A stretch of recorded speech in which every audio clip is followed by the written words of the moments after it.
In the next few minutes, you're going to discover why stress makes you doubt yourself, even when you're competent at your job. I'll reveal the surprising two-way relationship between your self-esteem and your social connections that most people never realize exists. Then I'll walk you through 7 research-backed actions that can break the negative cycle and rebuild your confidence quickly. By the end of this video, you'll understand exactly why small changes in how you handle relationships can create a powerful ripple effect that protects you from stress and boosts your self-worth. You know that feeling when work stress hits and suddenly you question everything about yourself, even skills you've had for years. Maybe you've been doing presentations for a decade, but now you're sweating before every meeting.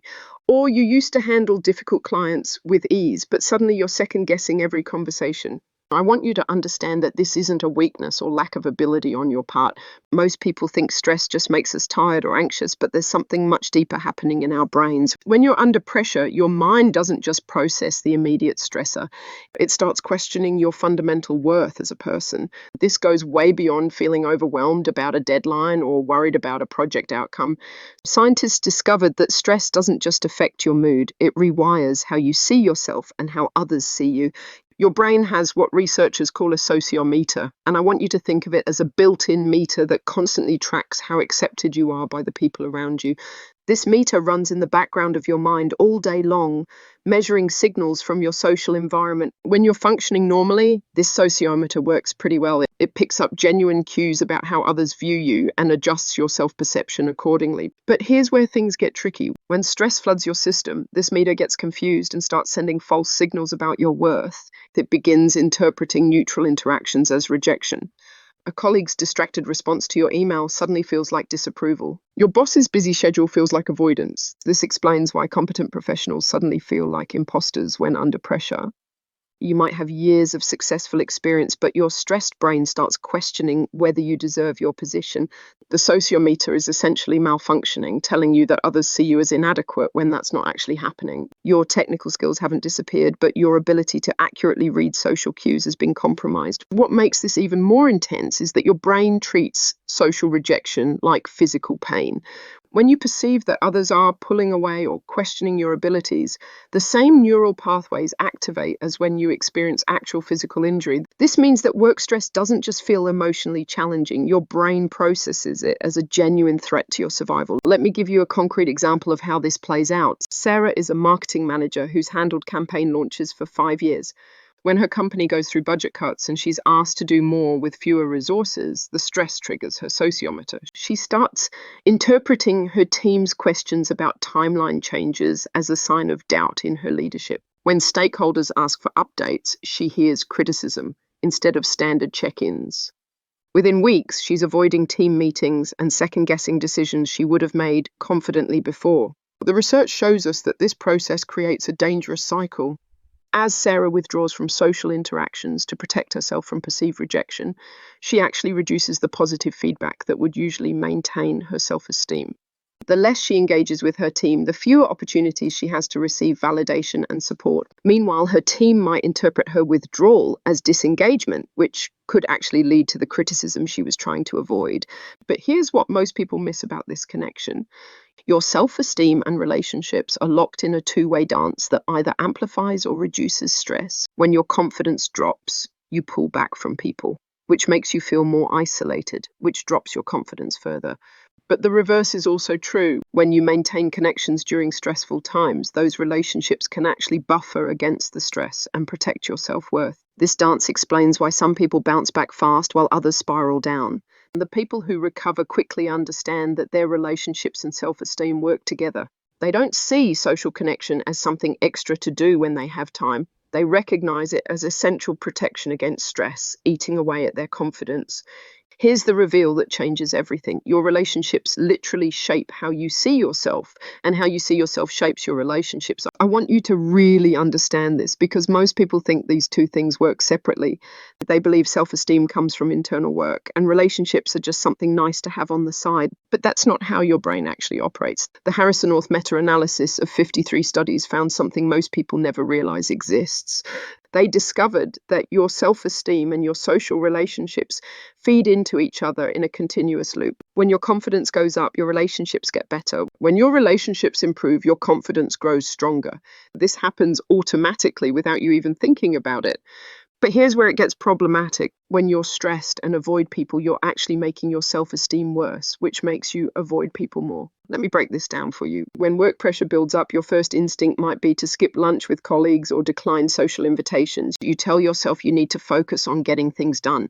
But every time you choose isolation over connection, you're cutting off the social feedback that normally supports your sense of worth. The research shows us exactly how this reciprocal relationship works in real situations.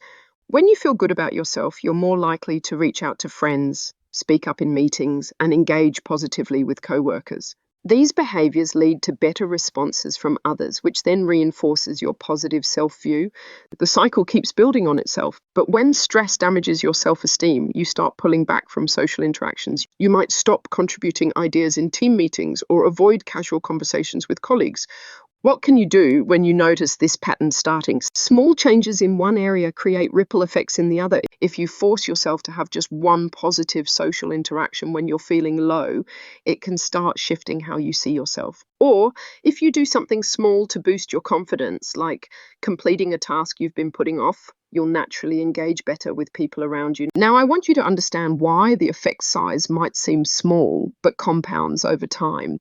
The researchers found that the relationship between self-esteem and social connections shows moderate effect sizes in individual studies. This means that one good conversation won't transform your entire self-image overnight. But these small effects add up week after week, month after month. Think of it like compound interest for your emotional well-being. Let me give you a real-world example of a stressed professional caught in this cycle. Mark is an accountant who started avoiding team meetings when tax season got overwhelming. He told himself he was being productive by staying at his desk, but his colleagues began to see him as disengaged. When his manager asked if everything was okay, Mark interpreted this as criticism of his performance. This made him withdraw even further, which led to actual concerns about his teamwork skills. What started as work stress became a downward spiral, affecting both his confidence and his workplace relationships. Here's what this reveals about why isolation feels protective but actually hurts. When you're stressed, your brain tricks you into thinking that avoiding social situations will reduce your problems. You imagine that if you focus on work tasks, you'll solve everything. But isolation removes the very relationships that could provide support, perspective, and positive feedback. You end up fighting stress alone when you could have allies helping you through it. The research makes it clear that your social connections aren't just nice to have during difficult times. They're actually part of how your self-esteem repairs itself. When you maintain relationships during stress, those people can remind you of your strengths when you forget them. They provide reality checks when your stressed brain starts telling you that everything is falling apart. Breaking this cycle is the key to rebuilding confidence fast. Instead of waiting until you feel better to reconnect with people, you need to use connection as a tool to feel better. But there's a specific type of social behavior that supercharges this process. Before I give you the actions that work, you need to know about the modern trap that's sabotaging your recovery. I see this happening with stressed professionals all the time, and it's one of the biggest mistakes you can make when trying to rebuild your confidence. When stressed professionals turn to social media for connection, they often make things worse without realizing it. You might think that scrolling through LinkedIn or checking Facebook will help you feel connected to others. After all, you're seeing what people are up to and staying in touch with their lives. But what actually happens is very different from genuine connection. The same platforms promising connection are actually feeding the negative cycle. When you're already feeling low about yourself because of work stress, social media becomes a comparison trap. You see colleagues posting about their promotions while you're struggling with your current workload. You watch friends sharing vacation photos while you're working late nights.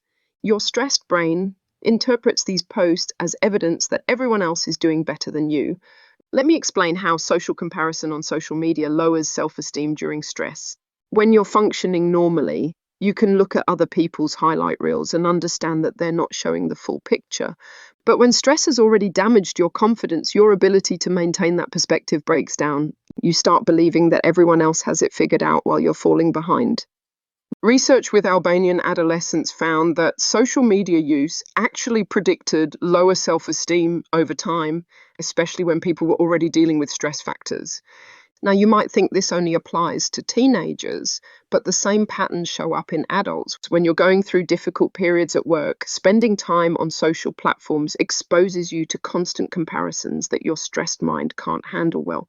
I want you to understand why online validation feels good but doesn't build real resilience. When someone likes your post or leaves a positive comment, you get a quick hit of good feelings. Your brain releases dopamine and you feel momentarily better about yourself. But this kind of validation is surface level. The person who liked your post didn't actually spend time with you or provide real support. They made a single click that took half a second. The research shows us the difference between authentic and superficial social connections. Authentic connections involve face-to-face interaction, emotional support during difficult times, and genuine interest in your well-being. These relationships provide the kind of feedback that actually rebuilds self-esteem. Superficial connections might make you feel temporarily noticed, but they don't give you the deep support that protects against stress. What happens over time is that the pursuit of likes and comments can become another stressor. You start crafting posts to get positive responses rather than expressing yourself authentically. You check your phone constantly to see if people are engaging with your content. When a post doesn't get much attention, you interpret this as rejection or proof that people don't care about you. I've watched people get caught in this trap where they're spending hours on social media trying to feel better about themselves, but they end up feeling worse. They're seeking connection in a place that can't provide the real thing. Meanwhile, they're not investing time in the actual relationships that could support them through stressful periods. Think about the last time you felt genuinely supported during a difficult time. Was it because someone liked your Instagram story, or was it because a friend called you, listened to what you were going through, and offered real help or encouragement? The difference is obvious when you really consider it. Real confidence comes from genuine offline connections that provide actual support. These are relationships where people know what's really happening in your life, not just what you choose to share online. They're connections where you can be honest about your struggles and receive practical help or emotional comfort in return. Now, let me show you the specific actions that create positive cycles instead. Here are the first 3 actions that start rebuilding your confidence within days, not months. I want you to focus on these relationship behaviors because they work faster than any internal self-talk or positive thinking exercises you might try. These aren't complicated techniques that require training or special skills. The research shows specific relationship behaviors that boost both self-esteem and social connection simultaneously. What I find interesting is that when you improve how you interact with others, your own self-worth automatically gets stronger. You don't have to work on these 2 areas separately. The right social behaviors create a positive cycle that feeds both your confidence and your relationships at the same time. Most people exhibit these behaviors when stressed, which is why they stay stuck. When work pressure builds up, your instinct might be to avoid difficult conversations, stop acknowledging others, and focus only on fixing problems. But these reactions actually make your situation worse by cutting you off from the social support that could help you recover. Action 1 is to practice constructive communication during conflicts instead of avoiding or attacking. When you're stressed, every disagreement feels bigger than it really is. Your coworker questions your approach to a project, and suddenly it feels like they're questioning your entire ability to do your job. Instead of avoiding the conversation or getting defensive, I want you to use this formula. State what you heard them say, share your perspective without blame, and ask for their input on finding a solution together. Let me give you an example. Your colleague says your report needs major changes right before the deadline. Instead of saying nothing and feeling terrible or snapping back about the timing, try this approach. You could say something like, I hear that you think the report needs significant changes. I'm feeling stressed about the timeline, and I want to make sure we deliver quality work. What specific areas should we focus on first to meet our deadline?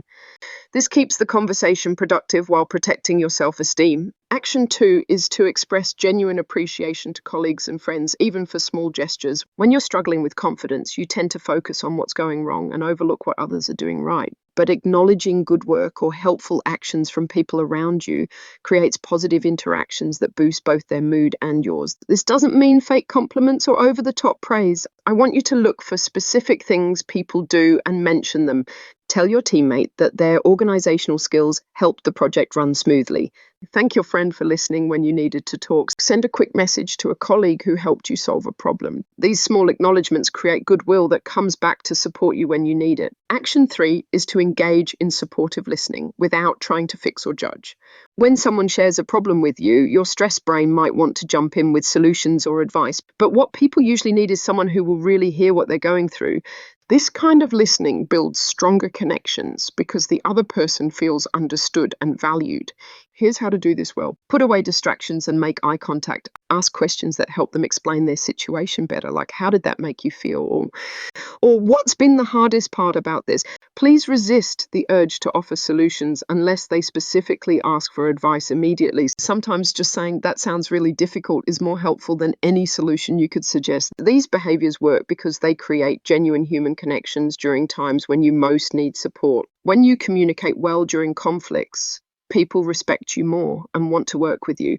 When you appreciate others, they're more likely to notice and appreciate your efforts. When you listen well, people trust you and feel closer to you. I've seen people implement these 3 actions and notice changes in their work relationships within a week. Their confidence starts returning because they're getting positive responses from colleagues and friends. The social feedback they receive reminds them of their value and capabilities. These actions create the positive feedback loop that protects against future stress.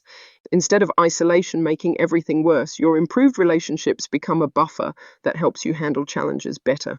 The next 4 actions focus on building your internal foundation. These final 4 actions work from the inside out, boosting your confidence in ways that automatically improve your relationships. I want you to understand that when you strengthen your internal foundation, people naturally respond to you differently. They pick up on your increased confidence and treat you with more respect and interest. Remember, the research shows self-esteem predicts better relationships just as much as relationships predict self-esteem. This means you don't have to wait for other people to make you feel better about yourself. You can start the positive cycle from your own actions and watch how it improves every interaction you have. But you have to do these in a specific way or they can backfire. I've seen people try similar approaches and end up more frustrated because they expected instant results or did them in isolation from others. Action 4 is to map and strengthen your general social network with brief, regular check-ins.